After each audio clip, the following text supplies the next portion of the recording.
जय श्री कृष्णा दोस्तों, बियासना फैमिली में आपका स्वागत है। दोस्तों, आज की वीडियो में हम संतान सुख प्राप्त करने का बहुत ही अद्भुत उपाय आपको बताने वाले हैं।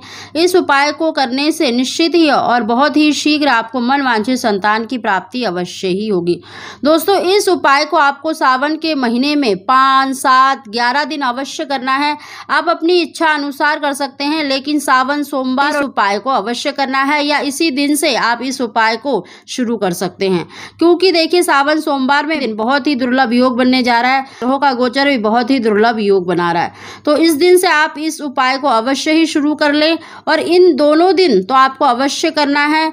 आपको लगातार 5 दिन या फिर 7 दिन या 11 दिन अवश्य इस उपाय को करना है। शिव जी की कृपा से आपको बहुत ही जल्दी संतान सुख की प्राप्ति अवश्य ही होगी।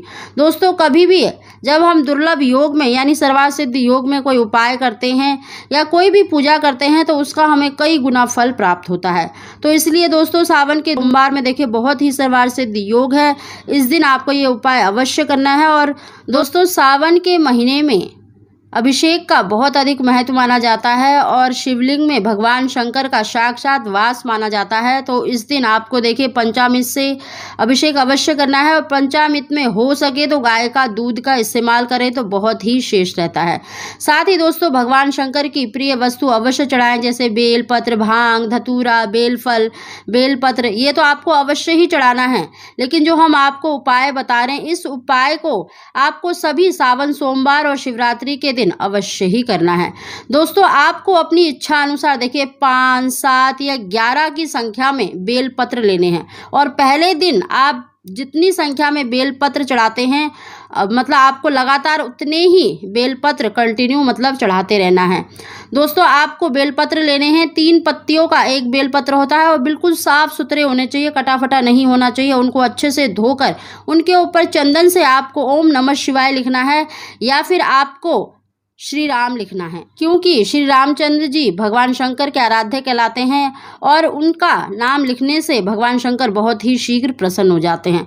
दोस्तों, आपको सारे ही बेलपत्र पर मतलब ओम नमः शिवाय लिखकर और ओम नमः शिवाय बोलकर अपनी इच्छा बोलते हुए शिवलिंग पर, जहाँ चिकनी साइड होती है, जिस तरफ आपने ओम नमः शिवाय लिखा है उसी साइड से आपको शिवलिंग पर चढ़ा देना है। और आखिरी जो बेलपत्र है उस पर आपको देखिए थोड़े से अक्षत यानी साबुत अक्षत रखने हैं और आपको एक काली मिर्च, जो साबुत काली मिर्च होती है, वो अवश्य रखनी है और दोनों हाथों में बेलपत्र को रखकर अपनी मनोकामना बोलकर, अपनी इच्छा बोलकर आपको शिवलिंग पर अवश्य ही चढ़ा देना है। साथ ही दोस्तों, इस दिन आपको देखिए केले का भोग अवश्य लगाना है। अगर आप शिवलिंग पर चढ़ा हुआ केला नहीं खाते हैं तो आप शिव पार्वती को भोग लगा सकते हैं, यानी उनकी मूर्ति जो अलग से बनी होती है वहां पर भोग लगाकर आप खा सकते हैं। और केला कभी भी देखिए अकेला नहीं चढ़ाया जाता, हमेशा जोड़े से चढ़ाया जाता है।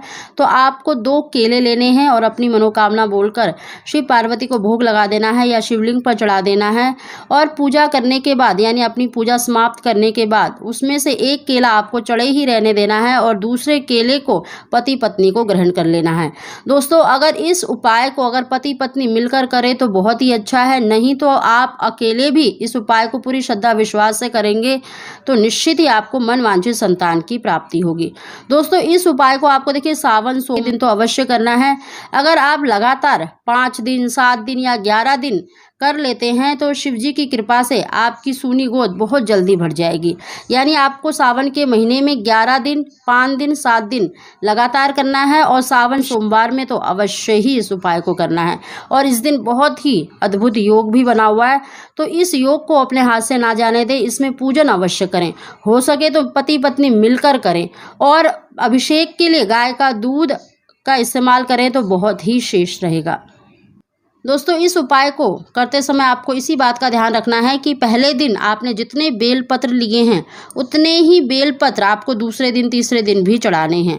और जो आखिरी का बेलपत्र है उस पर आपको थोड़े से अक्षत और एक काली मिर्च, जितनी भी आपके जीवन में परेशानियां बाधा चल रही है वो अवश्य ही दूर होंगी, एक काली मिर्च का दाना रखकर दोनों हाथों में बेलपत्र को रखकर अपनी मनोकामना इच्छा बोलकर शिवलिंग पर अवश्य चढ़ा दें। देखना, शिव पार्वती की कृपा से आपको संतान सुख की प्राप्ति अवश्य ही होगी। दोस्तों, अगर आपको हमारी जानकारी वीडियो पसंद आई हो तो इसको लाइक शेयर जरूर करें। आप सभी को जय श्री कृष्ण।